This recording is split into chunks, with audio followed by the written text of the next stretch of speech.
اللهم صل على سيدنا محمد يا رب صل وسلم دائما ابدا على حبيبي. دیکھو ربیع الاول کے بارے میں لوگ اکثر ایک سوال پوچھتے ہیں کہ عید میلاد النبی منانا، اس میں جشن کرنا، نبی صلی اللہ علیہ وسلم کی آمد پہ خوشی منانا، یہ اسلام میں کیسا ہے؟ ہم رسول اللہ صلی اللہ علیہ وسلم کی سیرت دیکھتے ہیں. پہلی بات تو یہ کہ 12 ربیع الاول نبی کا یوم ولادت ہے، اس پر کوئی صحیح روایت موجود نہیں ہے. اگر ہے تو بھائی کوئی دکھا دے، بھائی یہ روایت ہے، اس کے یہ راوی ہیں، سارے ثقہ راوی ہیں، ایسی کوئی روایت موجود نہیں ہے. اور اس کی وجہ یہی ہے کہ اللہ تعالیٰ نے اپنے نبی کی ولادت کے دن کو امت سے چھپا لیا ہے تاکہ اس میں خرافات نہ، کیونکہ پچھلی امتوں نے کیا نا اپنے انبیاء کی ولادتوں کے دن کے ساتھ.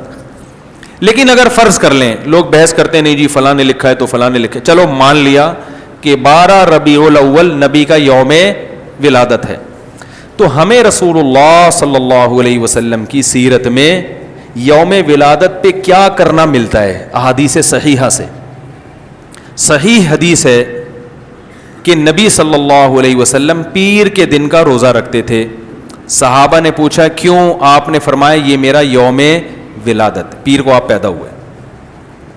اب دیکھو پیر کو نبی نے روزہ رکھ کے یہ بتا دیا کہ اس میں عید کا تصور نہیں ہے، کیونکہ عید اور روزہ جمع، بولنا پڑے گا آپ لوگوں کو، جمع نہیں ہو سکتے.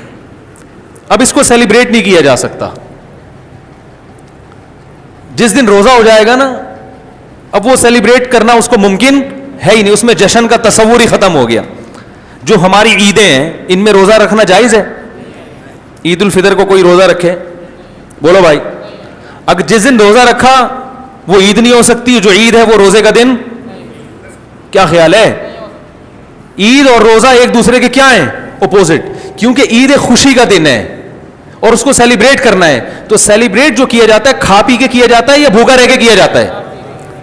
دیکھو آپ کے بچے کا امتحان میں پاس ہو گیا اچھے نمبروں سے، بہت خوش ہیں آپ نے تمام رشتہ داروں کو فون کیا، بھائی میرا بچہ 100 نمبروں سے پاس ہوا ہے، میں بہت خوش ہوں اور میں اب جشن مناؤں گا، ایک سیلیبریٹ کروں گا اس کو. بھائی کیسے کریں گے؟ بھائی آپ تمام لوگوں سے گزارش ہے کہ صبح کا ناشتہ بھی چھوڑ دیں اور کل دوپہر کا کھانا بھی چھوڑ دیں. ہاں بھائی یہ کیا ہو گیا؟ بھائی یہ خوشی ہے یا کوئی غم ہے بھائی؟ روزہ کوئی غم کی علامت نہیں ہے لیکن خوشی بھی نہیں ہے. خوشی کا مطلب خوشی کو سیلیبریٹ کرنا نہیں ہے، منانا. خوش ہونا ایک الگ چیز ہے، خوشی منانا.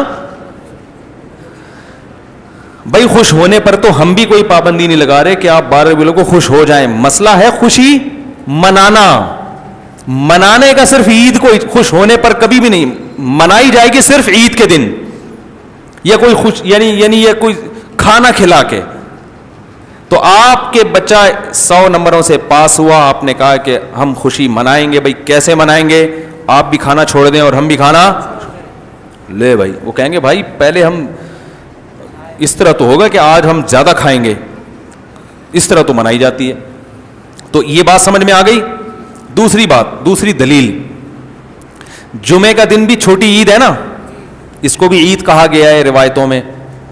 اسی وجہ اور عید کے بہت سارے احکام جمعے کے دن بھی لاگو ہوتے ہیں. غسل کر کے نہا دھو کے مسجد میں اجتماع ہوتا ہے، عید کے دن بھی غسل کر کے نہا دھو کے اجتماع ہوتا ہے. نبی جمعے کے دن بھی اچھے کپڑے پہنتے تھے، ہم عید کے دن بھی بولتے کیوں نہیں اچھے کپڑے پہنتے ہیں. جمعے کے دن بھی خوشبو لگا کے نہا دھو کے، عید کے دن بھی ایسے ہی. اور حدیث میں جمعے کے دن کو بھی روزے کے ساتھ خاص کرنے سے منع کیا گیا ہے. لا تختصوا لیلۃ الجمعۃ بصلاۃ ولا یوم الجمعۃ بصوم. حدیث میں آتا ہے جمعے کی جو رات ہے اس کو عبادت کے ساتھ خاص مت کرو اور جمعے کے دن کو روزے کے ساتھ خاص مت. جمعے کو روزہ رکھنا کوئی اضافی فضیلت نہیں ہے. ویسے جائز ہے روزہ رکھنا کہ آپ کی چھٹی جمعے کو ہوتی ہے اس لیے رکھ لیا تو ایک الگ بات ہے، لیکن اس کو خاص فضیلت دے کے رکھنا تو یہ مکمل عید تو نہیں ہے. اس میں عید کا لک بہرحال بولو بھائی ہے. خطبہ بھی ہے، جیسے عیدین میں خطبہ بھی ہوتا ہے، 2 رکعتیں ہیں عیدین میں بھی 2 رکعت، تو لک ہے اس میں. اب ذرا ٹیکنیکل پوائنٹ کو سمجھیے گا آپ لوگ. یہودی سب سے پرانی قوم ہے, ان کے لیے جو مقدس دن تھا وہ کون سا تھا؟ ہفتہ, اور وہی ان کی چھوٹی عید تھا. سب سمجھ رہے ہیں نا, اسی میں وہ اجتماع کرتے تھے. عیسائی اس کے بعد آئے, ان کے لیے کون سا ہوا؟ اتوار کو, جو ہفتے کے بعد ہے. مسلمان ان کے بھی بعد آئے, تو ہمارے لیے کون سا ہونا چاہیے تھا؟ پیر. اور یہ یوم ولادت بھی تھا, تو اس کو تو زیادہ فضیلت ہونی چاہیے تھی نا بھائی, عقلی لحاظ سے بھی اور جو حکمت ہے اس کے لحاظ سے بھی. عقلی لحاظ سے اس لیے کہ وہ پہلے تھے تو ہفتہ, پھر اس کے بعد اتوار, تو اب ہمارے لیے پیر. اور اس لیے بھی کہ نبی کا یوم ولادت ہے, تو یہ بطریق اولا پیر کے دن کو فضیلت ملنی چاہیے تھی, کیونکہ وہ نبی کا یوم ولادت ہے. لیکن چونکہ اس میں عید کا کانسیپٹ ہے نا, اس لیے پیر کا نہیں ہوا, بلکہ ریورس کر کے کہاں لے گئے؟ جمعے کی طرف.